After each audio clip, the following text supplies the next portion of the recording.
Oui. Euh, en fait, c'est un roman hein, qu'il a fait. Ah Euh, oui? Erev Tov. c'est pas un livre Mais d'Erev. Il y a beaucoup à dire là-dessus, mais il a une force incroyable. Il écrit vite, il écrit très vite et il écrit très bien. Et il est capable de faire de tout un livre. Il Un est roman. formidable. Ouais. Ouais, ouais. C'est un Il roman. avait fait ça avec avec Avec- le manuscrit de Qumran. oui. Euh, ah, et Et, et- finalement, il a donné une conférence à Ashdod.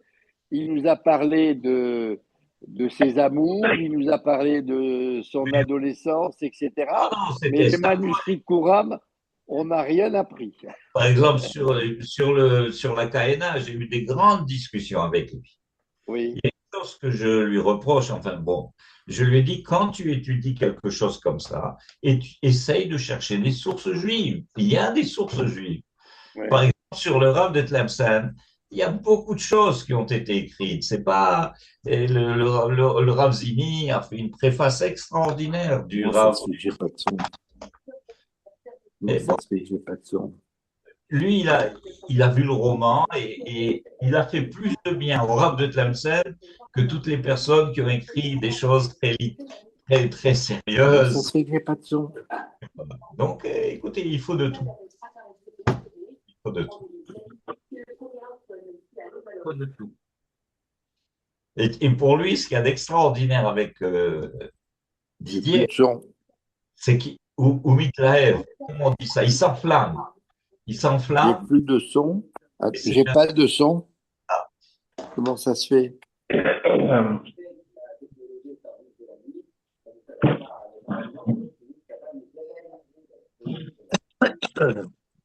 Rav, j'ai juste une question avant le début du cours.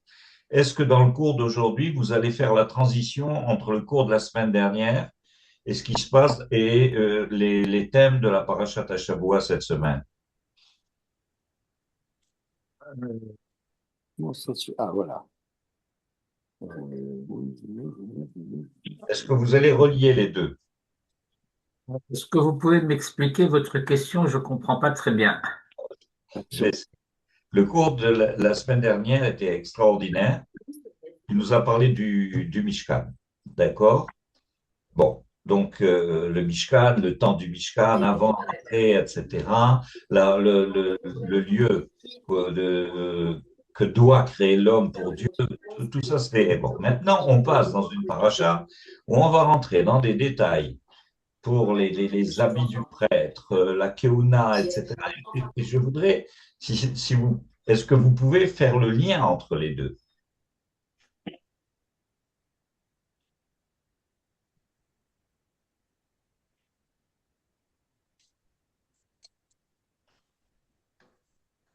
Bon, écoutez,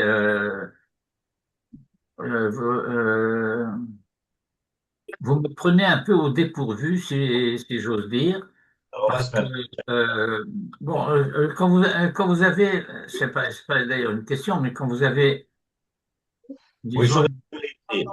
une demande de ce genre, il est préférable de le faire deux, trois jours avant.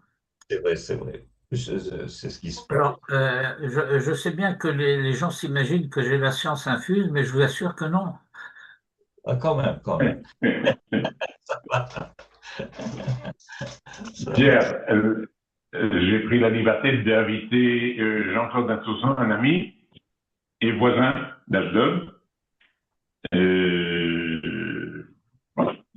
אני בטוח שהוא ייהנה מן השיעור שהוא ישמע. Baruch haba. Toda. Allez. Euh, donc, alors, écoutez, d'abord, je me posais la question de savoir, et j'allais vous poser la question de savoir si vous préférez une étude sur la paracha elle-même, ou bien, puisque ce Shabbat, c'est Shabbat Zachor, de parler de parashat Zachor et donc de Amalek, ce qui est également dans une large mesure, je dirais, du domaine de l'actualité. grande actualité, oui. Moi, je veux bien qu'on parle d'Amalek, mais qu'est-ce que Mais veut vous le... voulez parler, mais vous voulez faire le lien entre le Amalek et la paracha de la semaine dernière. Non, à vrai dire, je vais vous dire, toute cette histoire du temple, des habits, etc., était quelque chose qui m'était étranger. Je n'arrivais pas accroché à ces choses-là. Et depuis que j'essaye de m'y intéresser aussi, ça m'apparaît passionnant. C'est passionnant. Mais c'est tout à fait passionnant. C'est Euh, quelque chose de... Enfin, bon, mais alors, je vais essayer quand même de manière très brève. Attendez, ça enregistre? Oui, ça enregistre. Oui. oui. Alors, Donc, je vais essayer d'une manière très brève de dire quelque chose à propos de votre question. L'ordinateur m'énerve, il me pose toutes sortes de questions intempestives.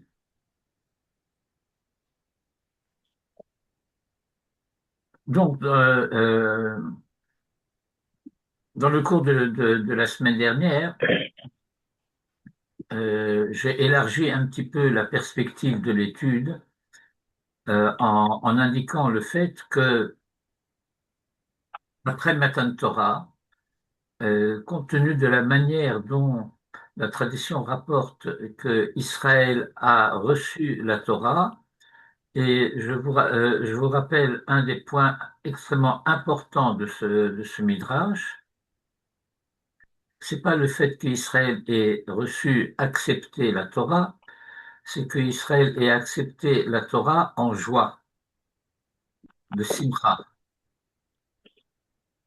Euh, on ne tient pas suffisamment compte, très souvent, de ce détail.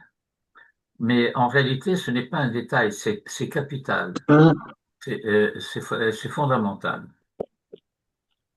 Et donc, dès lors que Israël a reçu la Torah, cela se manifeste, d'après le Midrash de Tana de Béliaou Rava, euh, quand Israël a dit Naaseh le Nishma. Et, et donc ce Midrash nous dit, lorsque Israël a reçu la Torah de Simcha, alors immédiatement, Dieu a dit à Moïse, Daber al ben Israël ויקחו לי תרומה ויעשו מקדש ושחטתי בתוכה. Et donc, euh, j'ai j'ai expliqué que, en fait, jusqu'à ce moment-là, le monde existe dans la générosité divine, puisque depuis Maaseh Bereshit, tout le temps de Maaseh Bereshit, Dieu a rendu le monde habitable pour l'homme. Et dès que le monde est devenu habitable pour l'homme, Dieu s'est mis en retrait et a donné le monde, a remis le monde entre les mains des hommes. Avec comme perspective, comme mission, si vous voulez, que à son tour maintenant, l'homme avait la charge de rendre le monde habitable pour Dieu. Je n'ai pas développé le thème de la dimension antinomique entre Dieu et le monde. Le monde de la nature est un monde qui, par nature, si j'ose dire, nie la présence de Dieu. Et j'ai rappelé souvent le fait que le mot monde en hébreu, olam, est de la racine aïn lamed mem, qui signifie caché, occulté. Les commentaires insistent beaucoup sur le fait que lorsque, au buisson ardent, Dieu dit à Moïse, après lui avoir révélé le nom de Ehi Asher Ehi, et qu'il lui dit Zé Shemi le Olam, Zé Zichri le Dor Dor. Eh bien, le mot Olam est écrit Chaser Vav. Il est écrit, au lieu d'être écrit Aïn Vav Lamed Mem, il est écrit Aïn Lamed Mem. Et donc, le Talmud nous fait lire Zé Shemi le Alem. Pourquoi Zé Shemi le Alem? Parce que c'est un nom qu'on ne prononce pas, Yudke Vavke. Voilà, voilà qu'un nom est révélé, mais il ne peut pas être prononcé dans la réalité du monde concret dans lequel nous vivons. Ce nom ne peut être prononcé que par le Kohen Gadol dans le Kodesh HaKodashim. Le jour de Yom Kippour. Et d'ailleurs, vous connaissez la liturgie, V'hakohanim v'ha'am, lorsqu'ils entendaient le nom meforash de la bouche de Kohen Gadol, Hayu korim mishtachavim umodim, v'omrim baruch shem kavod malchuto l'olam va'ed. Je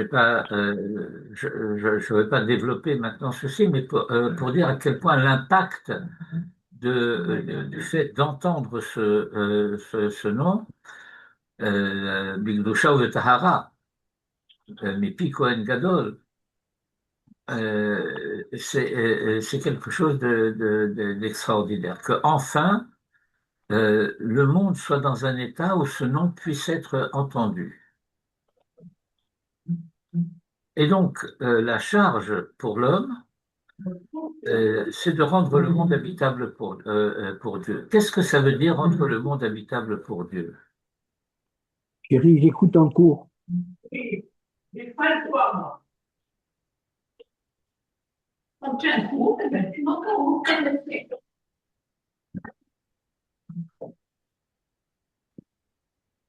Qu'est-ce que signifie rendre le monde habitable pour Dieu? Eh bien, pour le dire en termes simples, c'est un monde où la manière dont l'homme se conduit ne chasse pas la présence divine.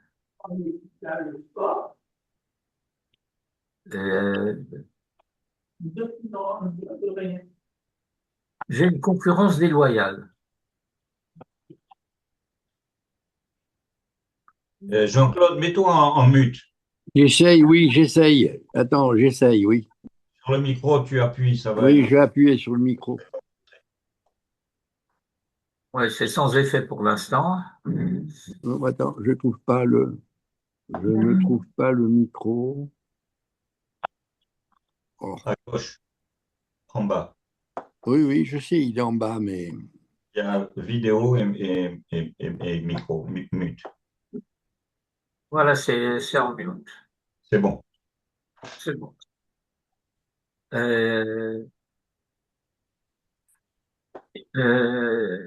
Pour donner juste une indication, il y a un midrash qui dit que Dieu s'adresse aux hommes à propos de quelqu'un qui se révèle comme étant orgueilleux, et Dieu dit, lui et moi ne pouvons pas cohabiter dans le même monde. L'immoralité, si vous voulez, est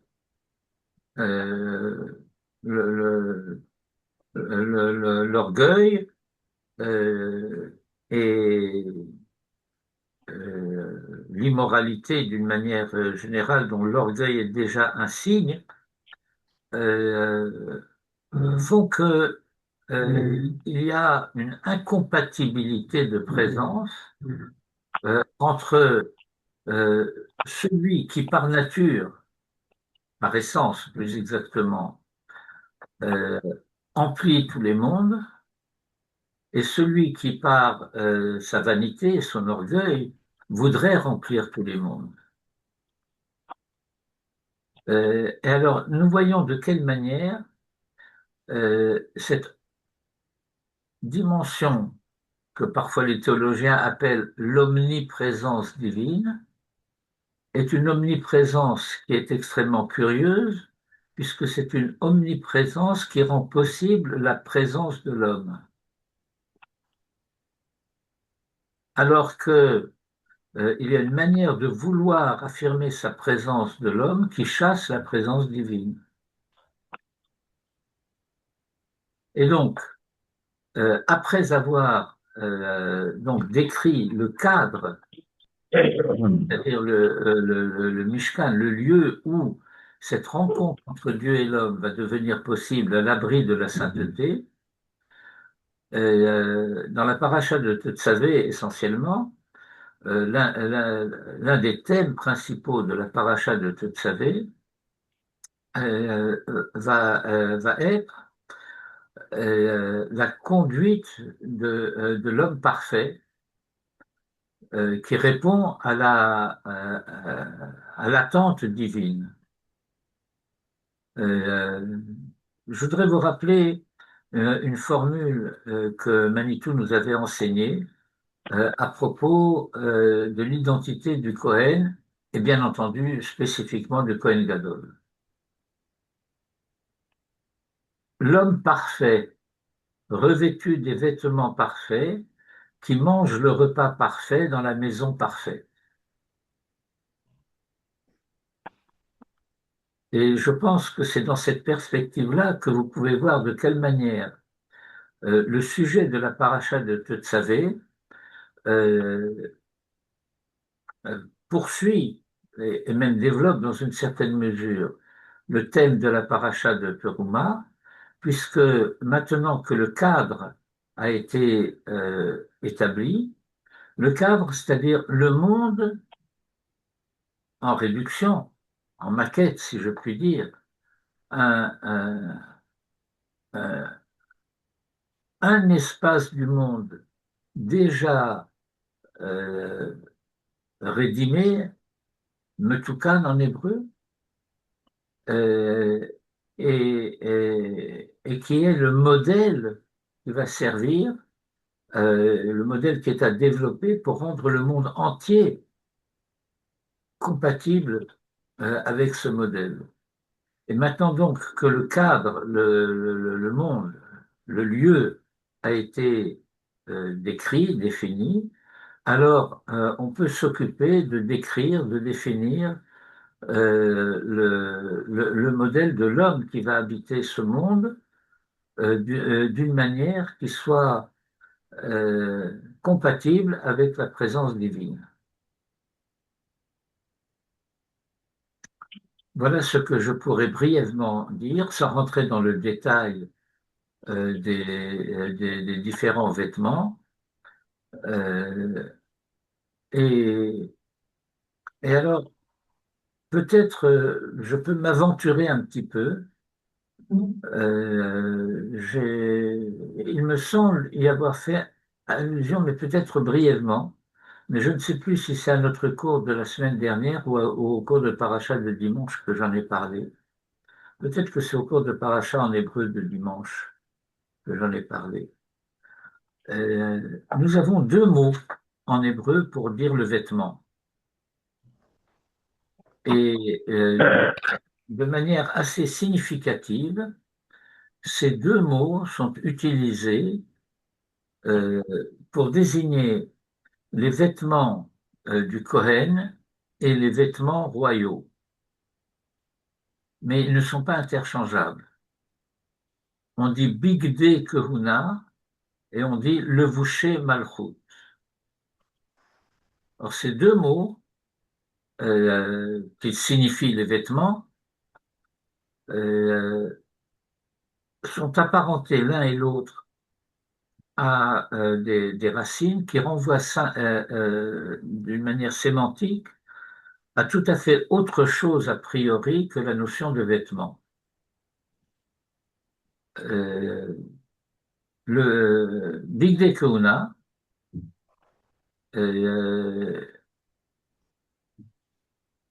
c'est la racine Bet Gimel Dalet.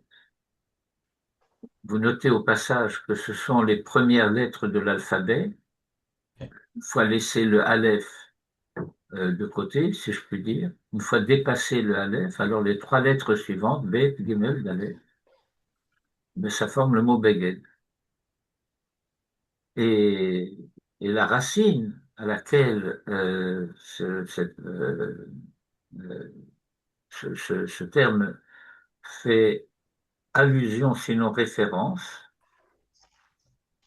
a une signification qui est assez négative, d'une manière générale, puisque c'est la notion de trahison.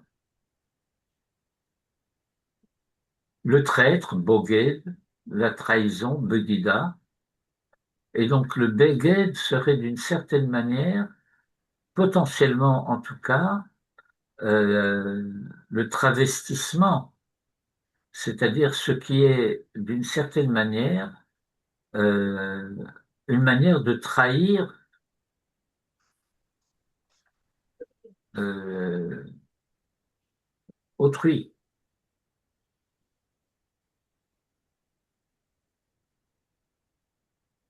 Et le voucher malroute, alors nous avons le mot le vouche, et le vouche est connoté par la racine bouche, qui renvoie à boucha, c'est-à-dire la honte.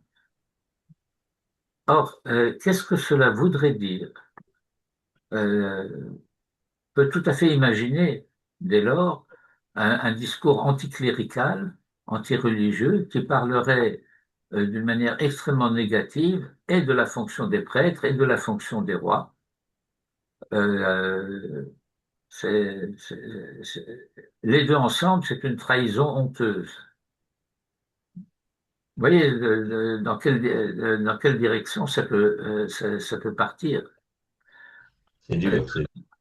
Euh, Alors que très précisément, ce que nous avons à comprendre, la direction dans laquelle nous avons à penser, c'est que pour l'un et pour l'autre, il s'agit de faire de cette manière le tikkun du problème qui se dévoile ainsi. Et puisque nous sommes déjà, malgré tout, je dirais, dans le rayon d'attraction de Purim, alors je dirais que l'une des conduites traditionnelles de Purim, c'est le déguisement. Vous savez ça? Oui, bien sûr. Il y a une coutume de se déguiser à Purim. Alors, cette coutume, dans les temps modernes, si je puis dire, et les temps modernes, ça fait déjà un certain temps que ça dure, euh, s'est transformé, s'est folklorisé, si je puis dire. Dans certains milieux, ben, c'est surtout les enfants qu'on déguise ou qui se déguisent et qui se déguisent réellement en n'importe quoi. Et alors là, ça n'a plus rien à voir euh, avec le thème de Pourim. Euh, mais en réalité, à l'origine, ce n'est pas seulement les enfants qui se déguisaient, les adultes se déguisaient aussi. Mais en quoi les adultes se déguisaient-ils? En quoi les Juifs sont-ils supposés se déguiser à Pourim? Alors, je ne sais pas si vous savez cela, mais a priori, à Pourim, les Juifs se déguisaient en Juifs. Oui, Manito raconte que sa mère le déguisait en Tunisien. En Juif tunisien. Tunisien, hein. Oui, pas en arabe tunisien, en Juif tunisien. Mais Euh, il y avait et, d'autres et explications. alors, les Juifs lituaniens se déguisaient en chassidim. On sait que les Lituaniens étaient extrêmement opposés aux Chassidim. Les Chassidim se déguisaient en Lituaniens. Enfin, tout se passe comme si chacun se déguisait, mais en quoi? Il y avait, si vous voulez, euh, l'affirmation de la prise de conscience du fait qu'en Galoute, nous ne sommes pas nous-mêmes. Ah, Et puis, ça veut dire qu'en réalité, c'est toute l'année que nous sommes déguisés, puisque nous sommes autres que ce que nous sommes supposés être. Et puis voilà que vient le jour de Pourim, et enfin, ce jour-là, une fois par an, nous pouvons revêtir le vêtement qui dévoile notre intériorité. Non pas notre extériorité, ça c'est toute l'année, mais notre intériorité. D'une certaine manière, cela signifierait que l'effort du jour de Pourim, c'est de recouvrer une identité en perdition et que c'est précisément ce jour-là que nous ne sommes plus déguisés, bien que nous apparaissions déguisés. Je ne sais pas si c'est suffisamment clair ce que je vous raconte là. C'est- Dites-moi si c'est suffisamment clair. Vous pouvez peut-être développer un peu, Raph. Comment? Vous pouvez développer Si je peux développer. pour faciliter la compréhension. Bien. Alors,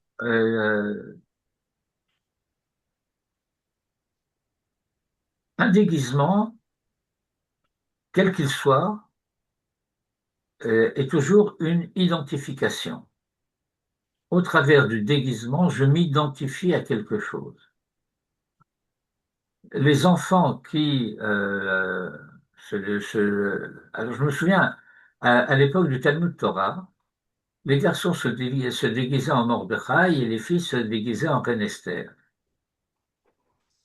Et cela signifiait que le modèle auquel on voulait ressembler, c'était Mordechai et Esther. Les modèles auxquels on veut ressembler, ça veut dire les modèles identitaires qui sont les révélateurs des identités, de l'aspiration à l'identité.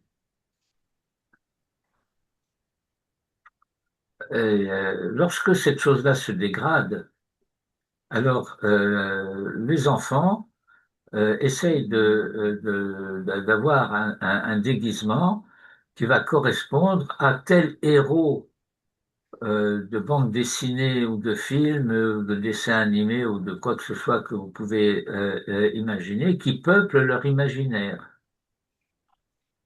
Et ça n'a plus rien à voir avec le judaïsme, la plupart du temps. Et lorsqu'ils veulent se déguiser en Zorro ou en Tarzan ou en je sais pas quoi, euh, c'est ça n'a plus rien de juif, mais bon, ça n'a plus rien à voir avec Hanouka et avec Purim et ainsi de suite. Mais je parle dans le cadre traditionnel. Et lorsque précisément, à travers l'outrance parfois du déguisement, il semble que nous nous déguisions dans ce qui est le contraire de ce que nous sommes tous les jours. Eh bien, c'est une certaine manière de déclarer, en vérité, ce que je suis tous les jours, ce n'est pas ce que je suis vraiment. Alors, on va prendre deux exemples traditionnels lorsqu'on étudie ces sujets-là. Moïse, pendant les 40 premières années de sa vie, grandit comme l'héritier du trône pharaonique en Égypte.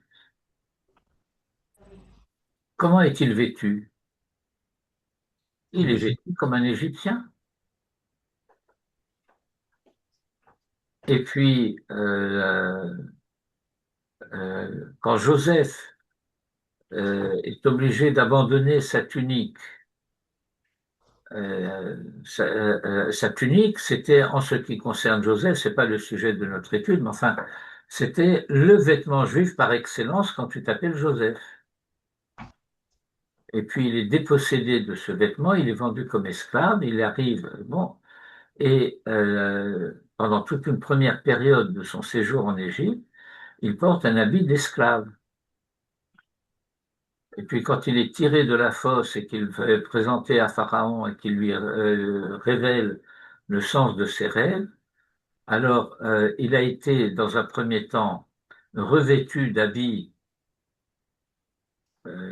propres à être portés en présence de Pharaon. Tout ce que je vous dis là, c'est écrit dans la Torah, hein. C'est. Et puis une fois que il a dévoilé à Pharaon les intentions divines concernant les années de vaches grasses et les années de vaches maigres, comme on dit déjà de manière populaire, si je puis dire, en français, en référence biblique, bien entendu, alors il va être revêtu de signes royaux. Et donc, qu'est-ce que ça dévoile? Ce sont des signes royaux à l'égyptienne, mais des signes royaux. Cela veut dire que euh, ce qu'annonçaient les rêves de Joseph se réalisent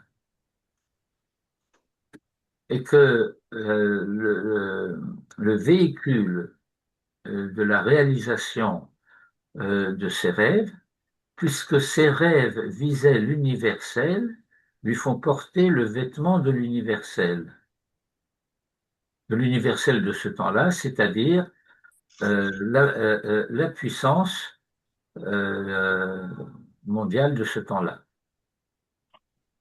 l'Égypte, la civilisation dominante. Et alors, tout se passe comme si Moïse prenait le relais de cette histoire de Joseph, là où elle a été abandonnée par Joseph, parce qu'il est mort,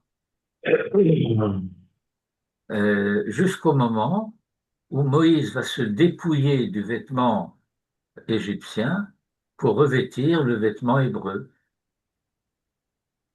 Et pour indiquer qu'il ne s'agit pas, ce faisant, de contester la tentative de Joseph, alors on va emporter, c'est important, les ossements de Joseph avec nous quand on sort d'Égypte. On n'abandonne pas Joseph en arrière comme si c'était une aventure qu'il n'aurait peut-être pas fallu tenter, mais on l'a tenté, alors tant pis, mais maintenant on abandonne cela derrière nous. Non, non seulement on l'assume, on l'intègre à l'histoire et à l'identité, et on se dépouille du vêtement égyptien et on revêt le vêtement hébreu, mais on emporte Joseph avec nous. Est-ce que vous voyez un peu la perspective que j'essaie de décrire au bénéfice de la question de Jean-Charles et en reliant entre eux un certain nombre de thèmes qui peuvent permettre d'obtenir une certaine vision du sujet. C'est très intéressant, on va dire. Donc, est-ce qu'on peut voir cette notion de vêtement dans la Megillah? Bon, parce qu'il y a le sac quand il s'habille en, comment est-ce qu'on dit ça, en silice, d'accord? Et ensuite, elle lui envoie des vêtements. Oui, oui, mais je dirais que ce n'est pas l'élément principal. Il me semble que l'élément principal, on pourrait le formuler de la manière suivante. Euh, quel est, qu'est-ce qui se dévoile à Purim?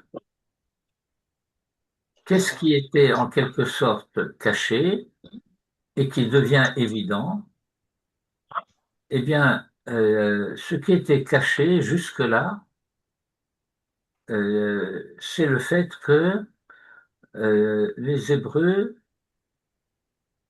entre-temps ils sont devenus les Juifs, avait réellement, pas par façon de parler ni en faisant semblant, réellement accepté la Torah volontairement.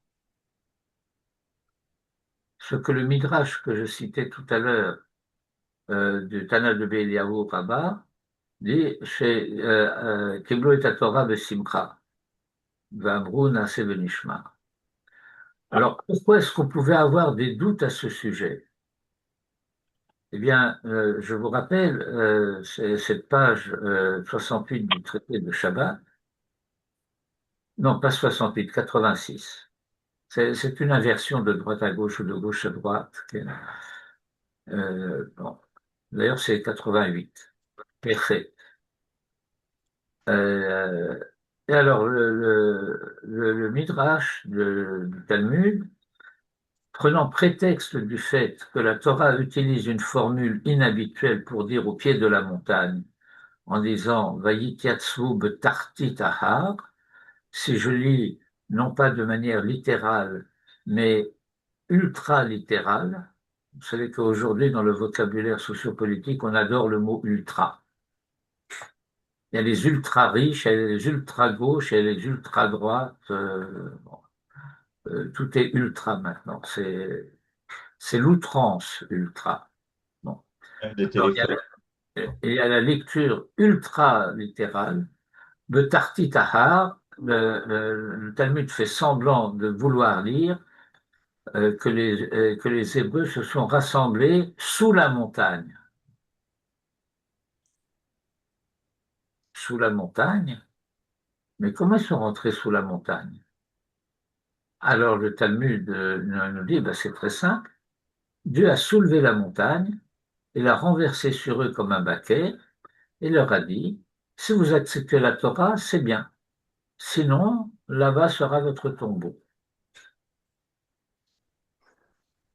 Parler d'une, comment on dit en fiadatite.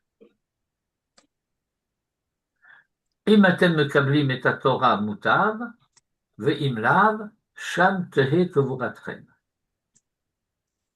Et autrement dit, tout se passe dans ce midrash comme si les Hébreux n'avaient accepté la Torah que sous la contrainte, menace de mort. Vous recevez la Torah, c'est bien, sinon. Et alors, ceci est d'autant plus évident que cela va être conforté par un autre midrash qui se trouve quant à lui à la fin de la Torah, sur le début de la parashat Vezot HaBeracha, où la Torah nous dit Hachem Misinaï Ba Vezarach Misir Lamo Feamecha Paran, etc. Et que donc Dieu a fait le tour, non pas du monde, mais enfin d'un certain nombre de civilisations. D'une manière générale, les civilisations nées de la famille d'Abraham.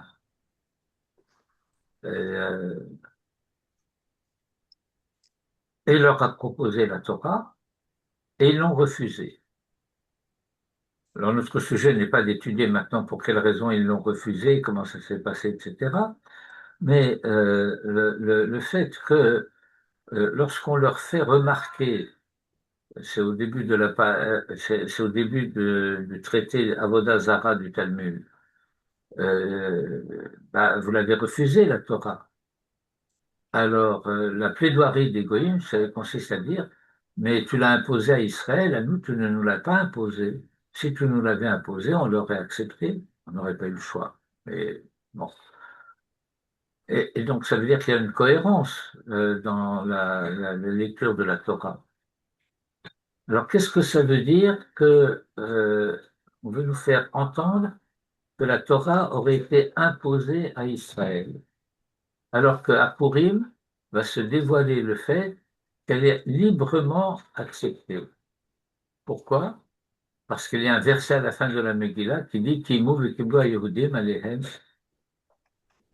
Kimu v'kiblu haYehudim alehem, etc. Que les Juifs ont accepter, réaliser pour eux et pour leurs descendants. Donc, le, la démarche du raisonnement au niveau du pshat, du passage talmudique correspondant, consiste à dire, étant donné que à Purim, les Juifs ont accepté d'ajouter une mitzvah à la Torah, la lecture de la Megillah, et les conduites de la fête de Purim, alors cela témoigne du fait qu'ils ont déjà accepté tout ce qui précédait. Bon. Il faut bien se rendre compte du fait que le Talmud témoigne ici d'une certaine mentalité. La fête de Purim n'est pas destinée à remplacer tout ce qui précédait. Quand les Français font la Révolution, vous savez, je parle de 89, mais surtout 93 et suivant, avec la terreur et tout, mais on fait table rase du passé et on établit une toute nouvelle civilisation. On change le nom des mois, on supprime la semaine de 7 jours et on fait des périodes de 10 jours. Le mois est divisé en 3 parties. Euh, le, le culte devient le culte de l'être suprême. Enfin, on fait table rase et les nouvelles euh, perspectives, les nouveaux principes remplacent, non seulement supplantent, mais remplacent les précédents. Alors que lorsque la Torah raconte, Torah Sheba'al Peh, ce qui se passe à Purim, ce qui se passe à Purim prouve le fait que tout ce qui précède était en réalité accepté librement. Et donc, tout le thème de la Megillah consiste à nous présenter un certain récit, et ce récit se présente à la manière d'une histoire profane.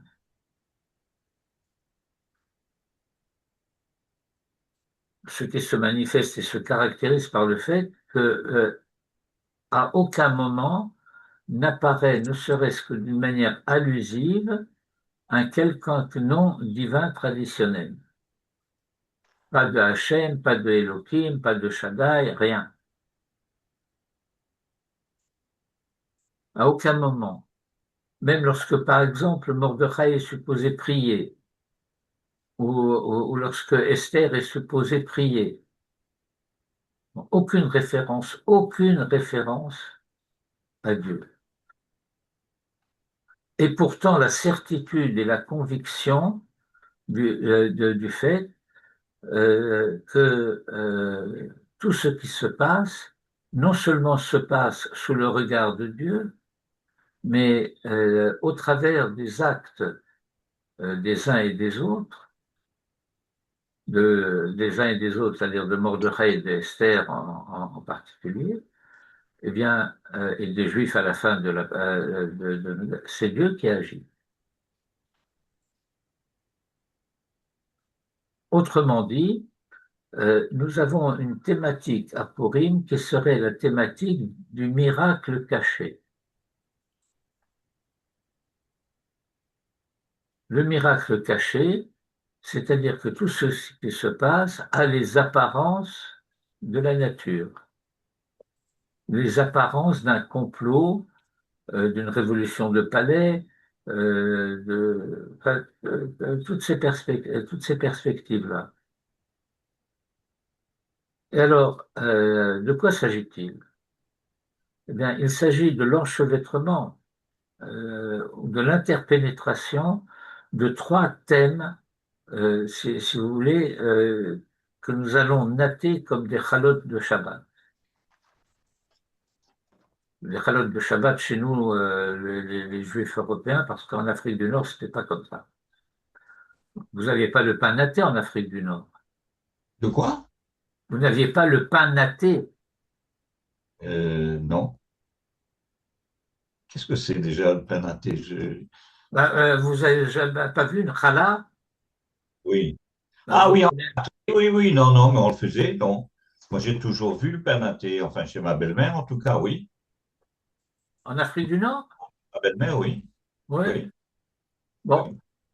Bon, ça veut dire qu'on prend 3 taureaux de pâte, on fait 3 trucs, etc. Et puis on natte ça comme les cheveux d'une femme. C'est un peu assimilé, quand même. Comment? C'est un peu assimilé. Assimilé à quoi? Aux Ashkénazes? Non, non, on le faisait, oui. Ma femme a toujours. Toujours est-il que je disais par façon de parler qu'il y avait 3 thèmes qui se nouent ou se nattent de cette manière. Le premier thème, c'est celui de Kafa Alehem Ahar Kegigi. Que signifie Kafa Alehem Ahar Kegigi? Eh bien, ça veut dire que lorsque il y a un phénomène de révélation, La porte ici. Hein, lorsque Dieu se manifeste, en présence de Dieu, il n'y a plus de liberté. ouais, c'est ça.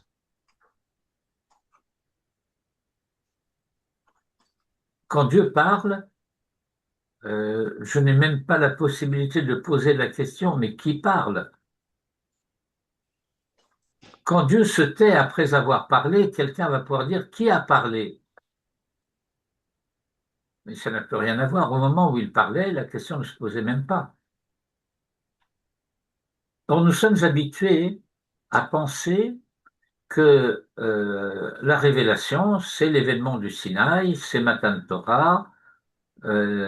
Très souvent, on va décrire, si vous voulez, le phénomène de Matan Torah en disant il y a non seulement la révélation de la loi, la Aseret HaDibrot, mais il y a la révélation de Dieu révélant la Torah, puisque cette révélation se fait kolot ou bratim, et c'est Dieu qui parle, et le peuple entend la voix de Dieu, les 2 premiers commandements en tout cas, jusqu'à dire après à Moïse, parle-toi avec nous et que Dieu ne nous parle pas parce qu'on ne supporte pas. On croyait qu'on arriverait à supporter, mais en réalité, on ne supporte pas. Ça nous écrase trop. Et donc, on a l'habitude de rattacher le phénomène de la révélation au Sinaï, au Matan Torah. Mais en réalité,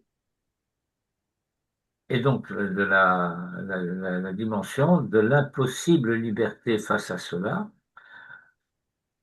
et l'image de Kafalehem Kahar Ketigit, etc. Mais en réalité, la révélation ne s'arrête pas à ce moment-là, puisque la prophétie de Moïse va se poursuivre pendant encore 40 ans, et puis après Moïse, eh bien, il y aura tous les prophètes qui vont se succéder. L'époque est prophétique. Toute l'époque dont nous parlons est une époque de révélation. À travers Josué, les anciens, les sages, les rois, les prophètes, jusqu'à la destruction du temple. Jusqu'à la destruction du premier temple et concomitamment à la destruction du premier temple, la fin de l'événement de prophétie. Quand les Hébreux, pardon, les Juifs reviennent de Babylone euh, et vont fonder le deuxième État de Judée et entreprendre la reconstruction du temple, eh bien, on nous dit, c'est l'époque de ce qu'on appelle les hommes de la Grande Assemblée, Anshe Knesset Agodola, et c'est l'époque où, comme le dit cette première Mishnah des Pirkei Avot, où Nevi'im Saruha l'Anshe Knesset Agodola. Et des prophètes, pas les prophètes, des prophètes, pas Hanevi'im mais Nevi'im, Mesaroua ont transmis la Torah aux hommes de la Grande Assemblée. Et on nous dit que parmi les hommes de la Grande Assemblée, il y avait les 3 derniers prophètes.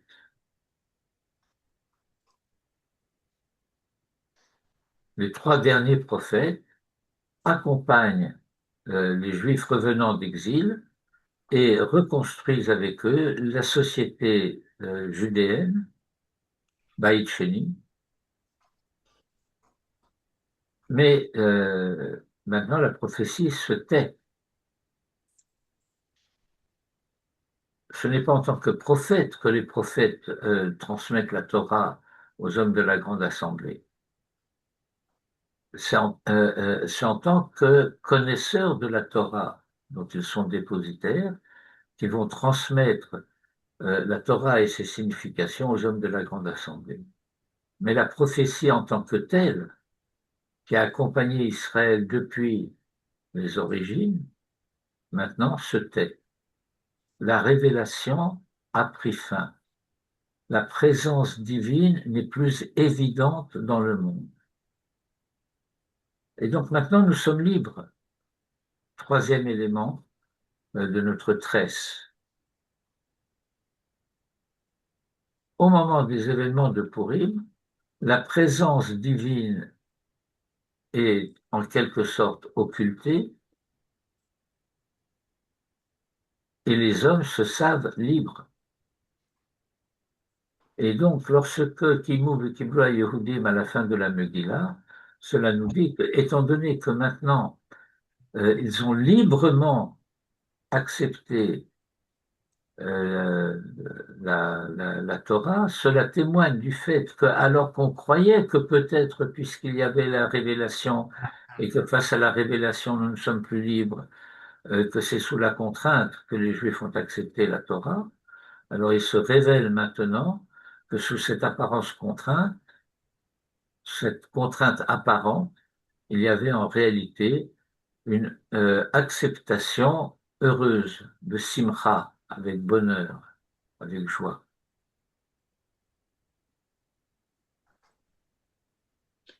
Pardon, Rav, l'acceptation Bessimcha, c'est maintenant à Purim? Non, c'est le fait que l'acceptation de simcha a été à Matan Torah avec Naaseh Venishma. Mais immédiatement après, ou quasi simultanément avec cela, on nous dit, mais en réalité, la Torah, elle a été acceptée sous la contrainte de Kafalehem HaKegigit.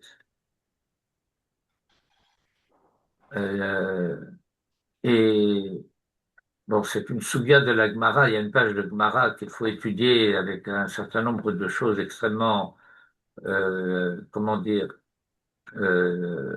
fortes qui sont dites à ce moment-là. Et donc, avec un Tosfot très difficile d'ailleurs, qui va discuter l'histoire en disant, mais tu me dis qu'Afalehem Hakegigit, mais est-ce qu'il n'avait pas déjà dit Naaseh Venishma? On dit, oui, oui, ils avaient dit Naaseh Venishma pour les 10 commandements, mais lorsque on a commencé à leur dire, attendez, attendez, attendez, c'est pas tout, il y a pas seulement 10 commandements, il y en a 613, et puis il n'y a pas seulement la Torah écrite, il y a aussi la Torah orale. Alors là, les Juifs ont commencé à dire, enfin les Hébreux ont commencé à dire, là, là, là, là, arrête, arrête, arrête, trop c'est trop. Euh, bon, genre, il y a erreur. Vous savez, comme lorsque vous passez une commande et puis vous avez fait une erreur de formulation, et puis vous vouliez 10 litres, on vous livre 1000 litres. On dit, mais je veux pas. Là, mais c'est ce que tu as commandé. Non, mais c'est une erreur. En droit hébraïque, ça s'appelle mekartaout. Oui, Mekartaout. C'est une lésion en droit français. Et, et alors, euh, le Talmud, dans cette page de Shabbat, fait remarquer la chose suivante, c'est que si tu me dis que Kafalehem Hak Gigit Vamalahem Imatem Mekablim et Torah Mutav Imlav Sham Kehe Kevuratrem, alors Mikan Muda'a Rabba le Oraita. Mikan Muda'a Rabba le Oraita. Oraita, c'est la Torah. Alors se pose maintenant la question, c'est quoi Muda'a Rabba? Vous connaissez cette notion de Muda'a Rabba? On le dit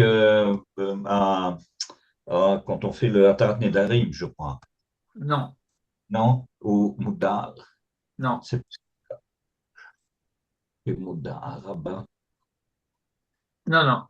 Alors, Muda'a Rabba est un concept juridique extrêmement important. C'est le fait que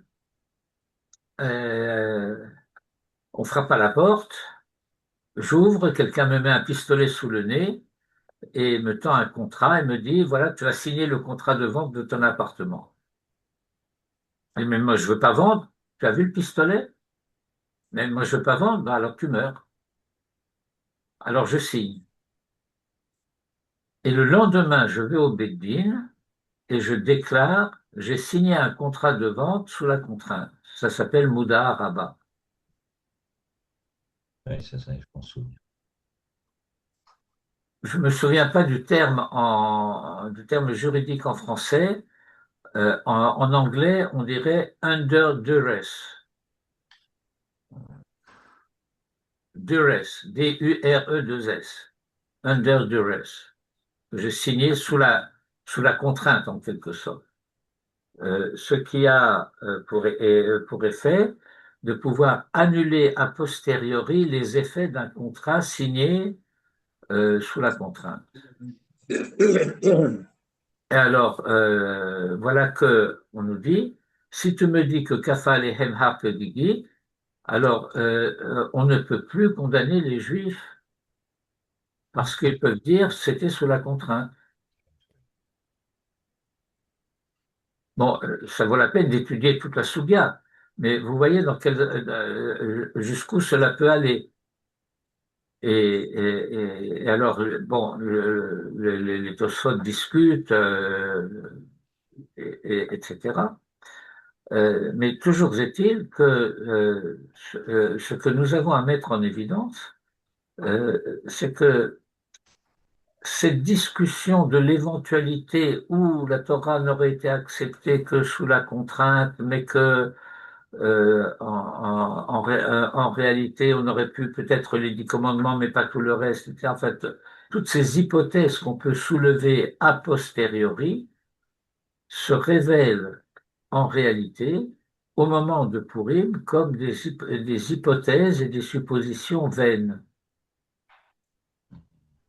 Puisque lorsque la prophétie a cessé, lorsque la révélation a cessé, et donc la contrainte de la présence continuée de Dieu dans le monde, c'est-à-dire que pendant toute cette période de Baït Rishon, qui va depuis la sortie d'Égypte jusqu'à la destruction du temple, le monde, d'une manière générale, vit avec l'évidence de la présence divine.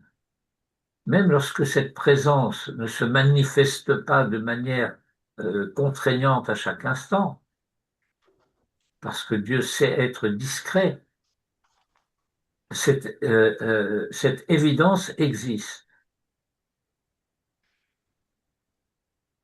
Et maintenant, elle a cessé. Elle a même à tel point cessé que le Talmud nous dit l'idolâtrie a cessé aussi.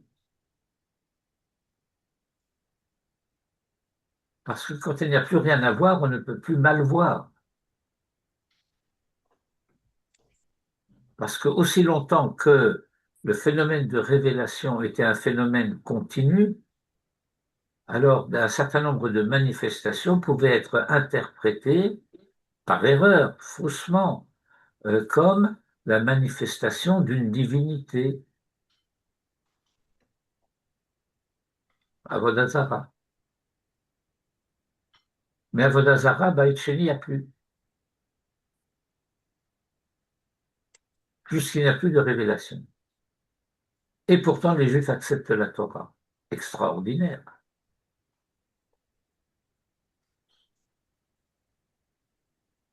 Alors c'est ça, si vous voulez, euh, à l'échelle de la collectivité d'Israël, en exil, puisque nous sommes à Babylone, enfin en Perse, et où se manifeste, à contrario des évidences, euh, une conduite imprévue. C'est de la nature du déguisement qui révèle une intériorité par rapport à ce qu'était le quotidien jusque-là. Et Jean-Charles se cache maintenant pour manger. Ça va. Top, bon, bah écoutez, ce n'était pas le cours que j'avais prévu. Ah, dommage. Pourquoi dommage? C'est le cours que vous avez eu. Oui, bah, pour moi, c'était intéressant, mais j'espère que pour tout le monde.